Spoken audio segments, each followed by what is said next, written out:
அதாவது இந்த அச்சத்திலும் ஒரு வாய்ப்பு இருக்குது, அந்த வாய்ப்பை சரியாக பயன்படுத்தியும் நீண்ட கால முதலீட்டாளர்களுக்குன்னு ஒரு மிக சிறந்த செய்தியும் கொடுத்துருக்கீங்க.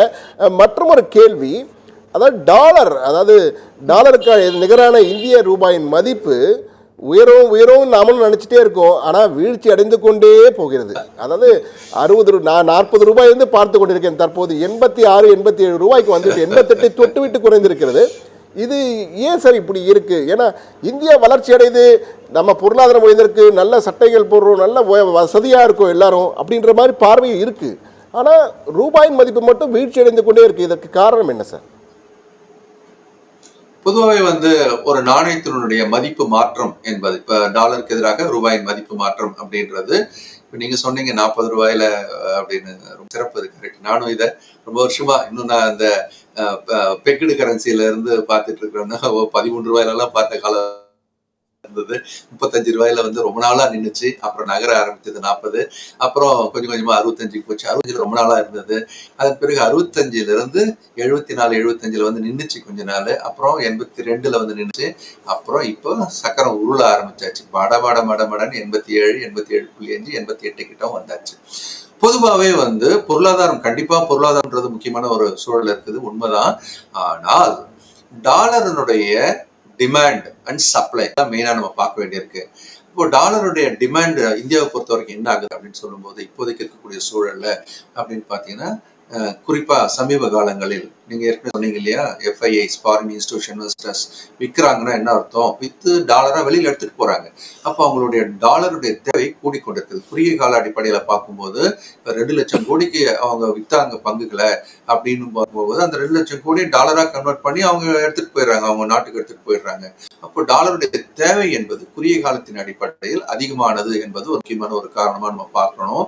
அதே சமயம் நம்முடைய ஏற்றுமதி குறைந்து கொடுக்கிறது அப்படின்றதும் மிக முக்கியமான ஒரு காரணம்.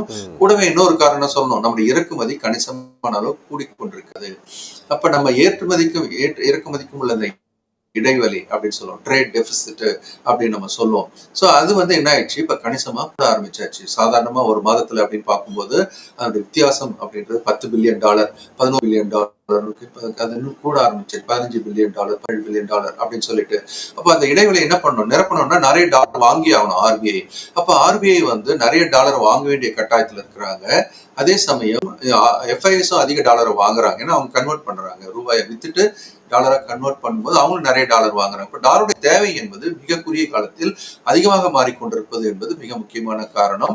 இந்தியாவினுடைய ஏற்றுமதி குறைந்திருப்பதும் இறக்குமதி கூடியிருப்பதும், அந்நிய நிதி நிறுவனங்கள் தொடர்ந்து இந்திய பங்கு சந்தையில் விற்று டாலராக வெளியே எடுத்துக்கொண்டு போவதும் டாலருடைய தேவை மிக அதிகப்படுத்தியதே மிக முக்கியமான காரணமாக நம்ம சொல்றோம். நிச்சயமா சார்.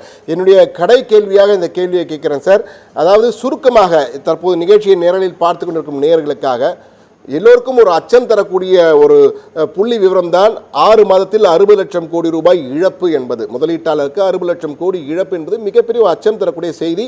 அதே போன்று அடுத்த 6 மாதங்களுக்கு இதே போன்ற ஒரு தேக்க நிலை தொடர்வதற்கான வாய்ப்பு இருக்கிறது என்ற கணிப்பும் ஒரு அச்சம் தரக்கூடியது. எனவே பொதுவாக ஒரு சுருக்கமாக உங்கள் கடைசி பேட்டியில் இந்த விவாதத்தினுடைய கடைசி சொல்லாக நீங்கள் சொல்ல விரும்புவது நேயர்களுக்கு, குறிப்பாக பங்குச்சந்தை தொடர்பாக ஈடுபட்டுள்ள நேயர்களுக்கு நீங்கள் சொல்ல விரும்புவது என்ன சார்?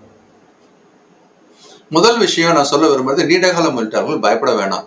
இறங்கிய சந்தை மீண்டும் ஏறும். ஒரு 6 மாதம் 9 மாதம் எடுத்துக்கும், மீண்டும் ஏறும். அதனால நீங்க உங்களுக்கு அந்த பணம் இப்போதைக்கு தேவையில்லைன்னா கவலைப்பட வேணாம், ஹோல்ட் பண்ணுங்க.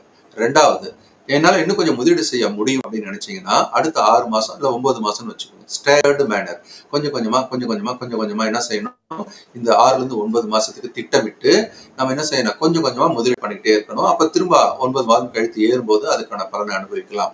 நான் புதிய முதலீட்டாளர் பங்கு சந்தைக்குள்ள வரப்போறேன்னா உங்களுக்கு அது ஒரு ஜாக்பாட்டா கூட மாறலாம். ஏன் அப்படின்னு சொன்னா, இனிமேல் இந்த இறங்கக்கூடிய சந்தையில நீங்க ஒரு எஸ்ஐபி முறை, சிஸ்டமேட்டிக் இன்வெஸ்ட்மெண்ட் பிளான் அப்படின்னு சொல்லுவோம்.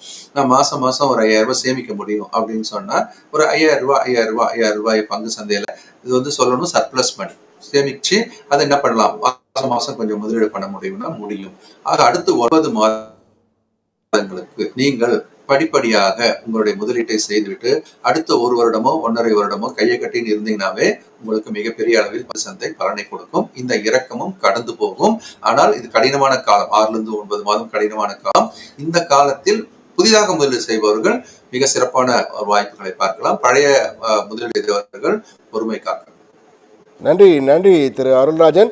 அதாவது எல்லோருக்கும் எளிமையாக புரியும் வகையில் புரிகின்ற கோணத்திலே மிக தெளிவாக பங்குச்சந்தையின் இன்றைய நிலை இதுவும் கடந்து போகும், அடுத்த சில மாதங்கள் கடின காலமாக இருந்தாலும் இதுவும் கடந்து போகும் என்பதை மிக தெளிவாக புரிய வைத்தீர்கள்.